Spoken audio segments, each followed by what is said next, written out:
ദൈവത്തിൻ്റെ തിരുനാമത്തിന് മഹത്വം ഉണ്ടാകട്ടെ. കർത്താവിൽ പ്രിയ സഹോദരങ്ങളെ, വേർഡ് ടു വേർഡ് ടെലിവിഷൻ്റെ ആഭിമുഖ്യത്തിൽ നടത്തപ്പെടുന്ന ബൈബിൾ ക്രൗൺ പ്രതിദിന പ്രശ്നോത്തരിയിലേക്ക് നിങ്ങളെല്ലാവരെയും കർത്തൃനാമത്തിൽ സ്വാഗതം ചെയ്യുന്നു. നമ്മുടെ ഇന്നലത്തെ ചോദ്യം, ഏലീശയുടെ ഏത് വൈകല്യത്തെക്കുറിച്ച് പരിഹസിച്ചപ്പോഴാണ് ഏലീശ ബാലന്മാരെ ശപിച്ചത്? ഉത്തരം കഷണ്ടി. 2 രാജാക്കന്മാർ 2-ാം അധ്യായം 24-ാം വാക്യത്തിൽ അത് കാണുവാൻ കഴിയും. ഇന്നലത്തെ വിജയി. ഇന്നത്തെ ചോദ്യം, ശൗലേ ശൗലേ നീ എന്നെ പീഡിപ്പിക്കുന്നത് എന്ത് എന്ന് ആരാണ് ചോദിച്ചത്? ചോദ്യം ഞാൻ ആവർത്തിക്കുകയാണ്.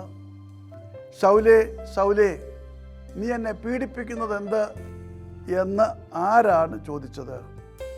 ഉത്തരം വേഗം അറിയിക്കുക, സമ്മാനം നേടുക. ദൈവം നമ്മെ അനുഗ്രഹിക്കട്ടെ. താഴെ കൊടുത്തിരിക്കുന്ന വാട്സാപ്പ് നമ്പറിൽ നിങ്ങളുടെ ഉത്തരങ്ങൾ അയയ്ക്കുക.